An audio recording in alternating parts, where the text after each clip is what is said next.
Empower Radio presents Out of the Fog. Join intuitive guide and spiritual teacher Karen Hager for lively, positive conversation with lightworkers, healers, and dynamic wisdom keepers. Get ready for inspiration and connection. This is Out of the Fog on Empower Radio. Here's your host, Karen Hager. Hello and welcome to Out of the Fog. I'm Karen Hager. Each week at this time, we gather for spiritual conversation with enlightening guests, and I'm glad you're here. You can stay connected with the show and see what's happening in my world at KarenHager.com. And if you want bonus pictures of yarn and knitting and my new loom, I just got a new little rigid heddle loom. I have no idea what to do with it, but it involves yarn and it thrills me. So for bonus pictures of yarn and looms and puzzles and cards of the week and all kinds of stuff, you can follow me on Instagram, and I'm at Fog City Psychic over there. So can you create more joy and more meaning in your career, even if you don't love your job? What if you didn't have to wait for the perfect job or the perfect group of people in order to be happy? Well, my guest today is Beverly Jones, and she says that you've got more power than you realize, and you can start to make changes right away if you're unhappy. On today's show, she'll hear some practical strategies to help you find more satisfaction and more success on the job and also in your life. So are you ready to meet her? Beverly Jones works with leaders to spark engagement and productivity in their teams and helps professionals to thrive in their careers. Her clients include leaders and professionals in businesses, universities, and government agencies. She's also a visiting fellow at the Voinovich School of Leadership and Public Service at Ohio University. Bev writes and speaks about issues related to leadership, collaboration, professional growth, strategy, and well-being. And her new book, Find Your Happy at Work, is a guide to finding joy, meaning, and success at work, while at the same time motivating your team. Her book on career resilience, Think Like an Entrepreneur, Act Like a CEO, is available around the world.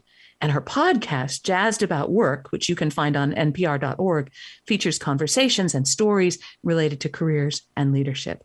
So you can find out more about Beverly and all the things she's doing in the world at clearwaysconsulting.com. Beverly, welcome to Out of the Fog. Thank you, Karen. I am so glad to be with you today. I know we're going to have some fun here. Oh, thank you. We were already having fun before we started recording, and that's how I know it's going to be good. The fun has already begun. I was sitting with my youngest son, and he is almost 19, and he's looking for his first real job. He's getting done with his associate's degree, and it's ready. He's ready now for the first real job.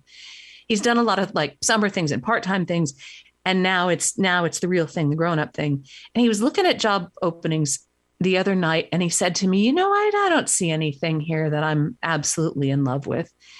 And I heard myself saying to him, it's a job. You're not supposed to love it. You're just supposed to do it. And as I said that, I kind of then like put a hand over my mouth, because that's what I learned about work. You don't have to like it. You just have to do it. You get through it so that you can do the things you want. And I couldn't believe I said that to my kid. So our expectations about what work is and how we'll feel about work probably shape how we go out into the working world. So what do you think about that?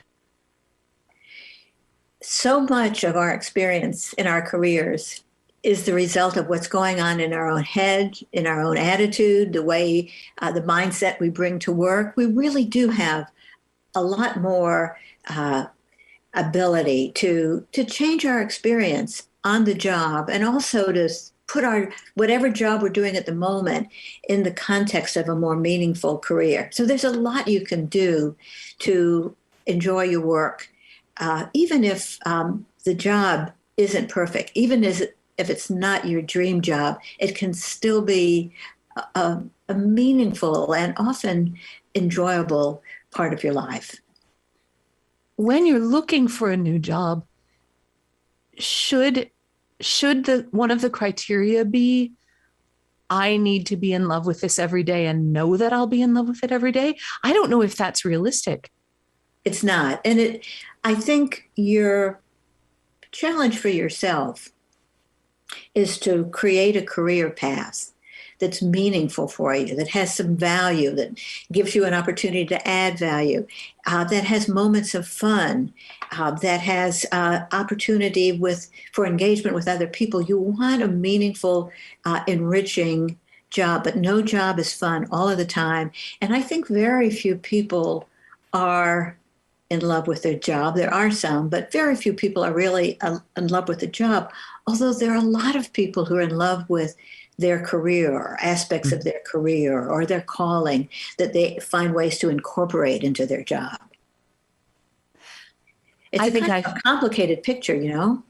Well, but I can see layers of meaning in that, because for me, like with the work that I do, I'm in love with my calling. I'm in love with my career. I'm in love with what I do, but I'm not always enjoying every moment of all the things that need to be done to make that bigger picture happen.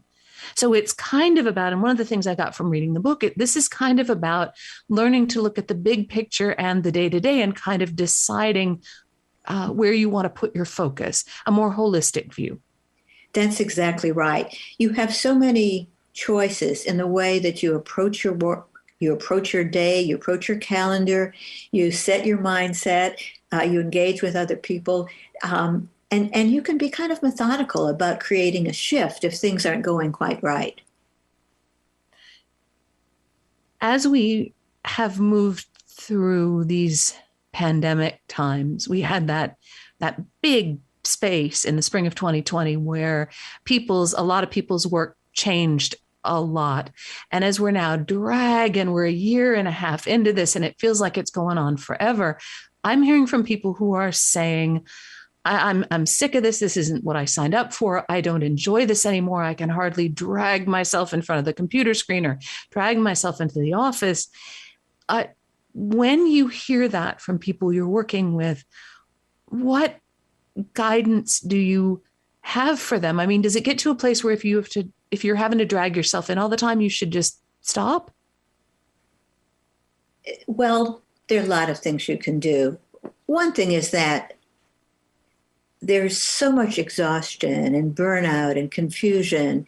And right now, so many people are sharing. And partly that's because we've been afraid, we've been worried, we've been uncertain because of things related to the pandemic. And so, one thing, if you're feeling like that and you don't know what to do next, it's partly a signal that you need to take care of yourself a bit. It may not be the job so much as that you have many reasons for feeling kind of exhausted. And it's a time to address your physical well-being, your emotional well-being, your spiritual well-being. It's time for you to take care of yourself and to find a way to fit that into the context of your career. On the other hand, I think it can be a signal for action. A lot of people discovered during the pandemic, for one reason or another, that maybe they weren't even on the right path. Maybe this remote work means there are other things they can do. Maybe it's time for a change. So I would say be open to change. That change could be the way you approach your current career path, or it could be time to look at new things, and you can explore both of those options at the same time. So if you're kind of down, I can give you a list of little things that you could do this week to start feeling better. But in addition to adjusting how you're feeling, it might be time to start thinking about the future, either tweaking the job that you have now, which is possible very often, or looking at other opportunities, or studying up on both of those options at the same time.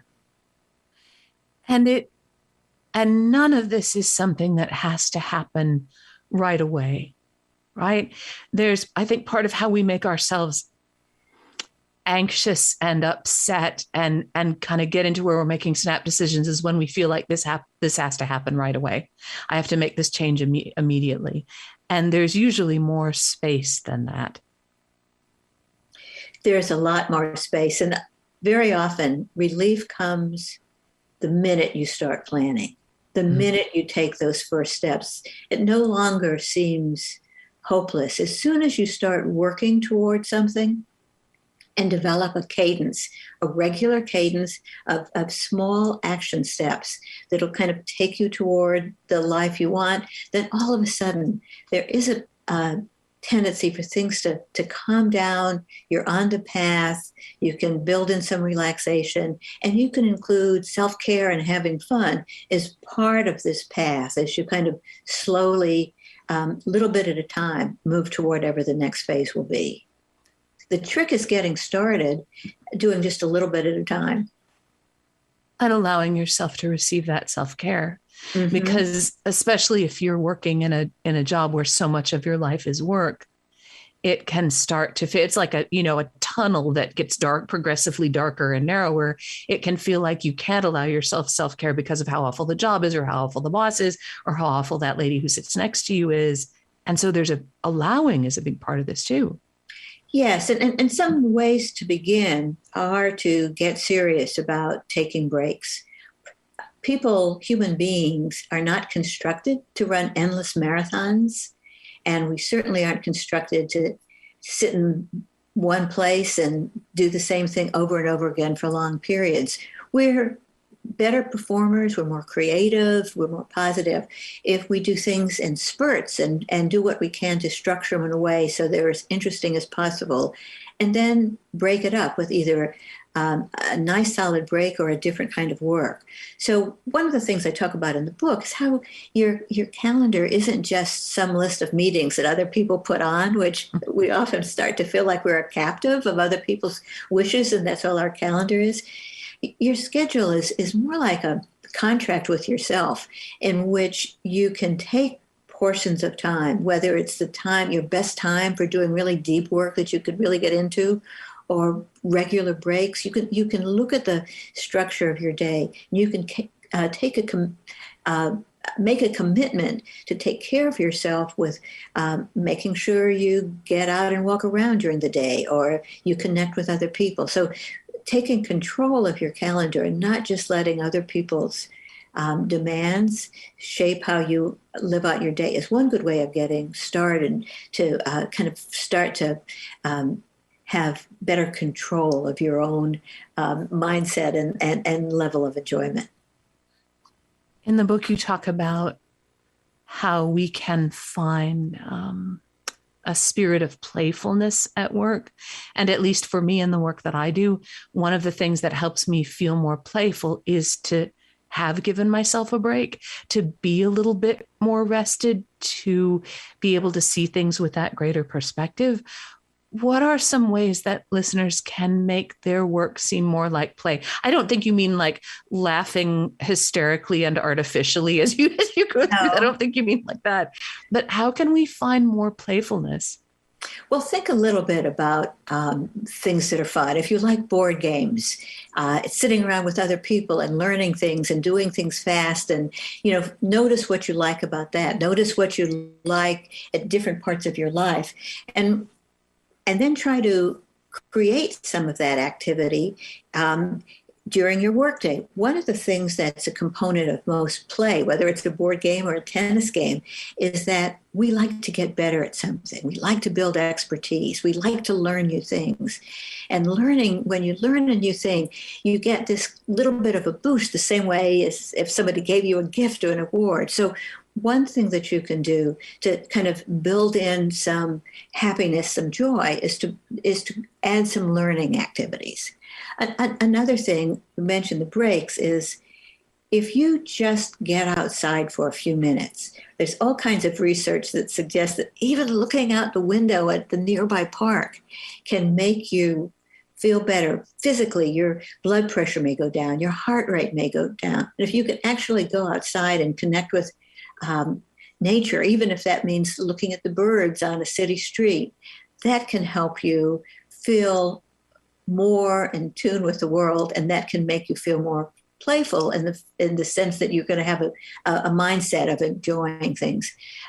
There's so many ways that working with other people, or just thinking about people who are going to benefit from what you're doing, or thinking about the people you're working for, can make work feel more enjoyable.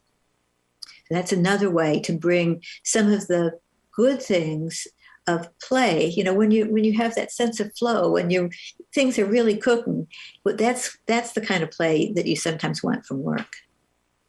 You are listening to Out of the Fog, and I'm talking with Beverly Jones. Her new book is Find Your Happy at Work, 50 Ways to Get Unstuck, Move Past Boredom, and Discover Fulfillment.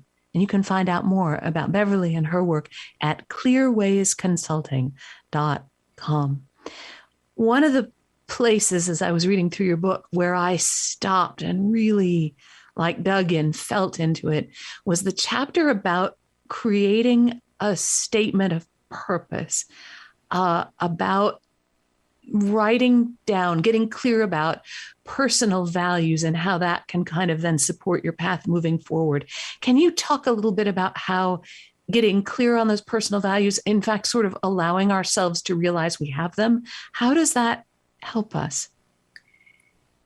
Having a sense of why you're working makes a tremendous difference in how much you're going to enjoy it. And then having a sense of your purpose in working and of the mission of the organization or the mission of the job itself and working toward alignment can also make things feel much better. One of the things that really works is simply, in the book, I have a bunch of questions you can ask yourself and you can write answers about, but ask yourself, why am I working at all? Why am I in this job? What is the purpose of the task that I'm doing? Who benefits? Who are the stakeholders? What mission does this organization embrace? And are there ways that I support that mission and can tie what I'm doing more closely to those good things? What's the value proposition here? What do people care about here? Are they really trying to serve other people? All of those kinds of questions, if you write about them a bit and can come up with a statement, a person I talk about in the book he was in the hotel business and he had managed lots of people. And he decided whether he's talking about guests or talking about dishwashers in the kitchen, he had one mission every day. And his mission was simply make everybody feel like a somebody. Mm.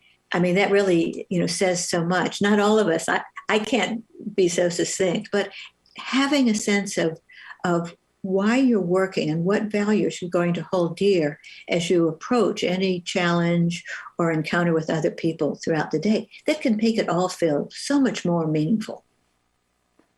And I can see how that would also give greater clarity as you are looking at, or I guess sorting through things that then are not aligned. If my core value is making everyone feel like a somebody, I'm not going to be comfortable in a job where I'm required to shout abuse at the people who work for me, for example, as part of the corporate culture.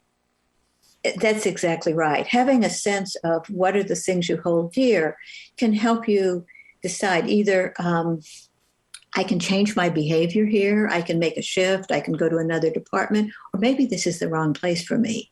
And if it's the wrong place for me, that doesn't mean you have to quit today.